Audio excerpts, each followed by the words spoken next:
Assalomu alaykum, hurmatli kuzatuvchilar. Men Denov tadqiqotlik pedagogik instituti o'qituvchisi Boboxon Muzaffar Ziyatullayevich. Bugun sizlar bilan biofizika fanidan chiziqli emas jarayonlar termodinamikasi bilan tanishamiz.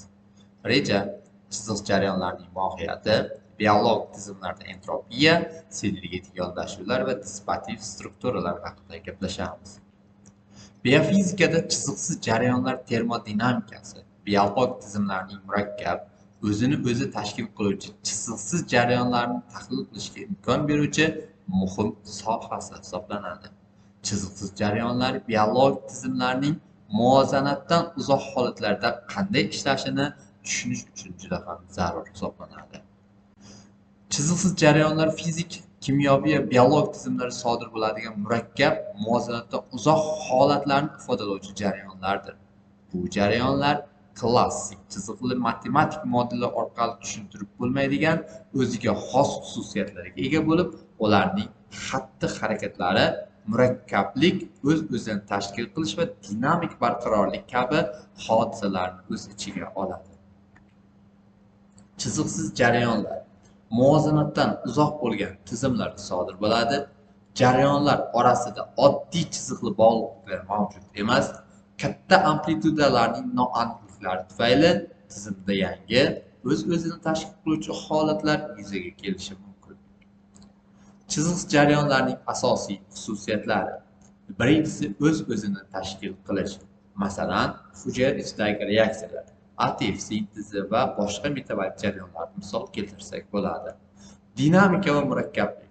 Masalan, neyronlarning tarmoqli faolligi yoki yurak aritmiyalari. O'zgaruvchan holatlar. Masalan, kimyoviy moddalarning diffuziya va reaksiyalar natijasida o'z-o'zidan shakllanishi. Qaytmaslik xususiyati. Masalan, energiyaning issiqlik shaklida tarqalishi yoki entropiyaning ortishi.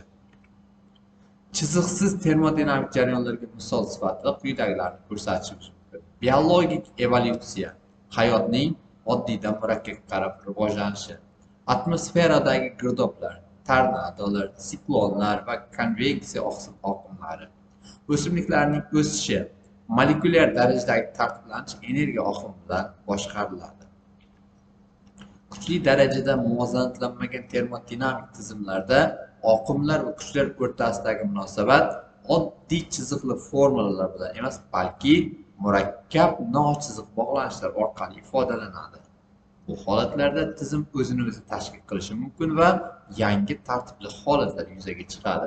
Kuchli darajada muvozanatlanmagan termodinamik oqimlar bilan kuchlar o'rtasidagi aloqa chiziqli bo'lmaydigan, ya'ni ongazer aloqadorligi bo'ysunmaydigan sistemalar termodinamikasi bir nechta tadqiqotchilar birinchi navbatda Prigojin va Grinslov tomonidan rivojlantirilgan.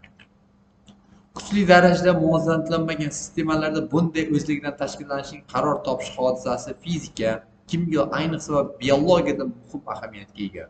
Tirik organizmlar va ularning organ sistemalari kuchli darajada muvozanatlashmagan bo'lib, mikrosistemalar hisoblanadi. Ularda har doim turli gradiyentlar, konsentratsiya gradiyenti, harorat gradiyenti, elektr va bosim gradiyentlari mavjud hisoblanadi va siz agar rasmga to'xtatadigan bo'lsak, elektr kimyoviy gradiyent tasvirlangan. Har bir energiya uzatilishi qanchadir energiya miqdorini yaroqsiz shaklga aylantirishni va ish bajarmaydigan energiya, ya'ni issiqlik koinotdagi tasodifiylik va tartibsizlik oshirishini bilgan holda termodinamikaning ikkinchi qonunini biologiya fan nuqtai nazaridan ta'riflashimiz mumkin. Har bir energiya uzatish koinot entropiyasini oshiradi va ish bajarish uchun yaroqli bo'lgan foydali energiya miqdorini kamaytiradi. Entropiya bu tartibli holatdan tartibsiz holatga o'tish hisoblanadi va har doim entropiya jarayoni tashqi muhitga biron bir energiyaning o'zgarish natijasi xos bo'ladigan issiqlik energiyasining tarqalishi ro'y berishi bilan amalga oshadi. Entropiya tushunchasi Rudolf Clausiusning Carnot siklini o'rganish natijasida paydo bo'lgan. Termodinamikaning birinchi qonuni jarayonlar orasidagi energiya saqlanishi to'g'risida bo'lsa, termodinamikaning ikkinchi qonuni jarayonlarning past entropiyadan yuqori entropiya tomon yo'nalganligi haqida gapiradi. Chiziqli emas jarayonlarda entropiya doimiy ravishda oshib boradi. Bu tizimlarning tartibsizlanishiga olib keladi. Entropiya oshishi bilan birga tizim tomonidan bajarilgan ish miqdori ham orta boradi. Biologik tizimlarda entropiyani o'rganadigan bo'lsak, termodinamikaning ikkinchi qonun oqibatlaridan biri shuki, jarayon sodir bo'lishi uchun koinot entropiyasini oshirish kerak.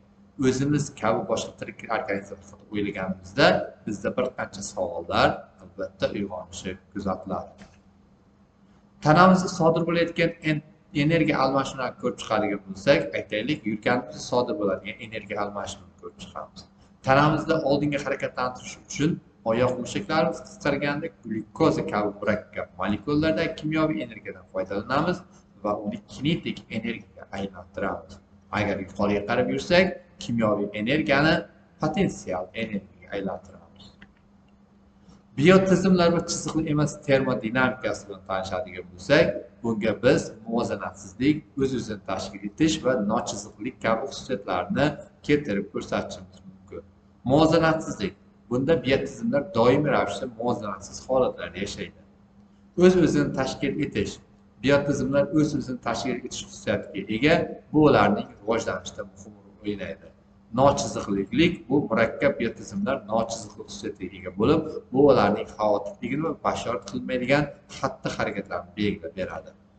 Agar mexanik energiya issiqlik energiyasi aylansa, unda shu jism molekulalarining tartibli harakati ularning betartib harakatiga aylanadi. Mexanik harakatda molekulalar tartibli harakatda, issiqlik harakatda esa beto'xtov xavotir harakatda bo'ladi. Demak, entropiya bilan tartibsizlik orasida bog'lanishlar mavjud.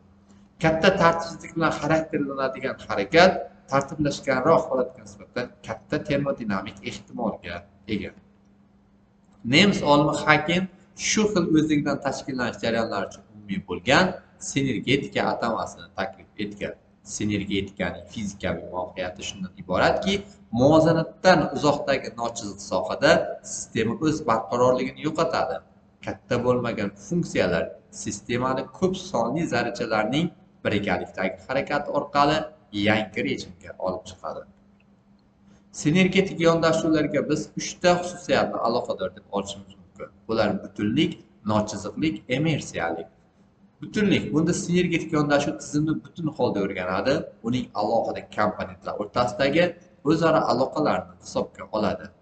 Nochiziqlik. Bunda sinergetik tizimlar nochiziqlik xususiyatlarga ega. Bu esa ularni murakkab va bashorat qilib bo'lmaydigan xususiyatga ega qiladi. Immersiyalik alohida komponentlar o'zaro ta'sir natijasida tizimda yangi, kutilmagan xususiyatlar paydo bo'ladi. Sinergetik yondashuvning asosiy g'oyalari quyidagidek hisoblanadi. Birinchidan, tizimlar o'zgaradi va rivojlanadi. Ayniqsa bu muvozanatdan uzoq sharoitda sodir bo'ladi. Ikkinchidan, tashqi muhit bilan faol aloqada bo'ladi. Masalan, ochiq tizimlar bunga misol bo'ladi. Uchinchidan, tartibsizlik tartibga olib kelishi mumkin. Yangi strukturaviy tartib, masalan, qor kristallari, yurak ritmi, jamiyatdagi ijtimoiy harakatlar. Keyingisi kichik ta'sir va katta o'zgarishlar olib kelishi mumkin. Bifurkatsiya nuqtasi muvozanatning buzilishi. O'z-o'zini boshqarish bu tashqi boshqarishsiz tartibga kelishni tushunamiz. Dissipativ tuzilmalar bu ochiq sistemalarda atrof muhit bilan energiya modda almashinuvi mavjud bo'lgan sistemalarda energiya tarqalishi jarayonida o'z-o'zidan tashkil topuvchi tartibli strukturalardir. Bu tushunchani ilmiy fanga Prigojin tomonidan kiritilgan va u uchun 1977-yilda Nobel mukofotini olgan. Dissipativ sistemalar harakat davomida to'la mexanik energiyasi uzluksiz kamayib borib, boshqa energiya shakllariga, masalan, issiqlik, nurlanish va hokazo energiyaga aylanib boradigan dinamik sistemalar hisoblanadi.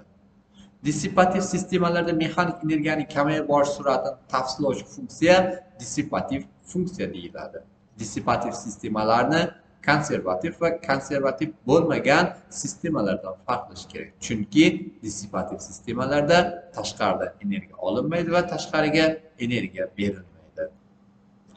Suyuqlik yoki gaz oqimida harakatlanadigan va shu oqim ta'siriga uchraydigan jismlar. Bir jismning boshqa jismni ishqalanib harakat qilishi, jismning qo'shqoq muhitdagi harakati va boshqalar unga misol bo'lishi mumkin. Samolyotlar dinamikasida ballistika va mexanikalik boshqa bo'limlarda dissipativ sistemalar alohida o'rganiladi. Dissipativ tizimlar bu energiyani yo'qotadigan, ammo aynan shu yo'qotish orqali tartib va rivojlanishga erishadigan ochiq tizimlar hisoblanadi. Ular muvozanatdan uzoq fluktuatsiyalar orqali rivojlanadigan sinergetik xususiyatga ega murakkab tizimlardir. Mavzuni o'rganishda quyidagi adabiyotlardan foydalanishingiz mumkin. E'tiboringiz uchun rahmat.